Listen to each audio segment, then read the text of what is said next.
おはようございます。あくちんです。いよいよ JR 北海道路線を乗り潰していきます。今回使う切符は北海道フリーパスです。 JR 北海道の在来線全線かつ特急列車も自由席なら乗り放題で、さらには指定席も6回まで取ることができます。有効期間は7日間で、値段は27,430円、1日あたり約3,920円ですので、特急列車に乗れば大体元が取れるかと思います。かつてここ函館が北海道の玄関口であった名残ともいえる函館本線の0キロポストを持って旅のスタートです。本日1本目の列車はみんな大好きキハ40系函館5時49分発普通列車森行きです。函館を出る一番列車です。なぜわざわざこんな朝早いのに乗るかというと、この列車の運行経路に理由がございます。函館から森の間には藤代支線、佐原支線という2つの支線があります。七重大沼間の藤代支線は急勾配区間がある本線に代わって、平地のうちから高架で標高を稼いで勾配を緩和するように作られたもので、かつては優等列車が通っておりましたが、現在ではエンジンの性能が上がった上に北海道新幹線が新函館北斗駅まで開業したこともあり、藤代支線を通る旅客列車は1日に3本だけとなっております。トンネルを抜けるとすごい朝霧です。9月といえど明け方はしっかり冷え込むあたり、さすが北海道です。ちょうどこの辺りで本線と合流、左側の車窓には小沼があるはずです。列車は間もなく大沼駅に到着です。ここでは後ろ1両を切り離しがてら、函館駅で隣のホームに止まっていた特急北斗1号を退避します。ちなみに全面展望はこんな感じです。このノームでも運行できるのは鉄道の強みですね。しかし視界不良には変わりありません。本来最高時速120キロで走行する区間ですが、車両帳と通過時間から計算したところ、時速55キロ前後で通過していきました。おかげでチンダル現象をしっかり取ることができました。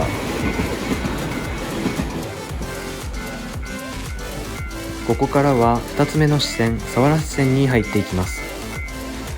濃霧の大沼から20分弱、2022年のダイヤ改正で信号状になってしまった銚子口駅で対向列車と交換。だいぶ気温が上がったらしく、霧は嘘のように晴れました。銚子口駅の他にも池田園駅、流山温泉駅が廃止になった佐原支線ですが、この佐原支線と藤代支線の両方を走るのは函館5時49分発のこの列車のみです。本線と合流すると間もなく森駅です。森駅に降りたらまずは跨線橋に行きましょう。階段を上るエネルギーと引き換えに、自分が乗ってきた車両と北海道駒ヶ岳を拝むことができます。山や海はもちろん綺麗なんですが、このキハ40がまたいい味を出していると思います。しかしこのキハ40も廃止が進んでいますし、北海道新幹線札幌延伸によりこの在来線区間が廃止ということになってしまうと見られなくなってしまうので、早いうちに訪れることをお勧めします。後続の特急北斗3号で東室蘭まで行きます。森から室蘭までは直径50キロ強の円形の内浦湾沿いをマイナス2分の3倍、距離にして140キロ移動することになります。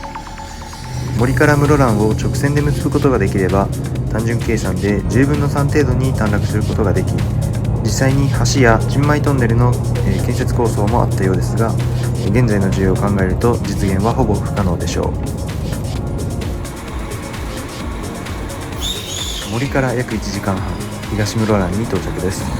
室蘭本線の室蘭東室蘭間7キロを乗り潰します。乗車するのはキハ40を駆逐している H100 型機動車です。東室蘭からは2022年9月30日をもって定期運行を終了するキハ281系による北斗5号に10分ほど乗車して、登別駅で下車しました。登別では3時間ほど観光したいと思います。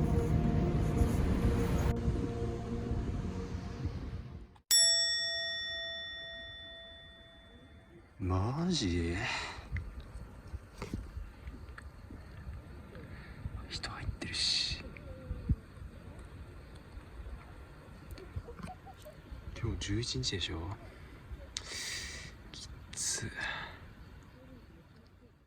大湯沼の方も閉鎖されているようなので、外から少量の硫化水素を家具に留めておこうと思います。ショックで副腎皮質からコルチゾールが分泌されて ATP 供給源となるアミノ酸やグルコースを作るべく筋分解や糖新生が起こってしまっていそうなので、とりあえずグルコース満点の蜂蜜ドリンクを飲むことにします。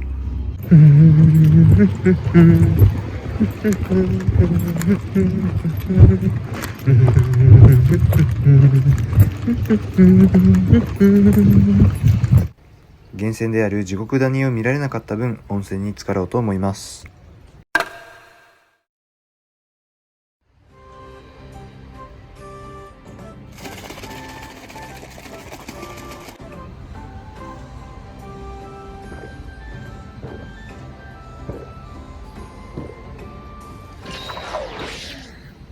タンパク質も補給したので登別駅に戻ります。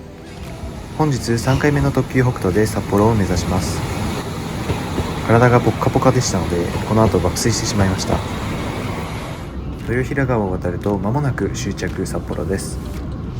この日は札幌で泊まるんですが、今日はもう少し乗り潰します。かつては留萌線石狩沼田まで伸びていた札沼線です。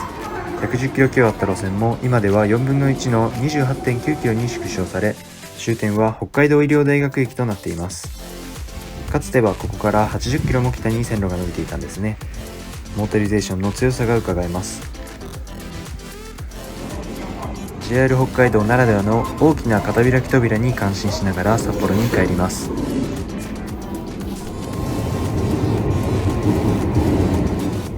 ということで久屋大通パークに帰ってきた気分になって1日目は終了です。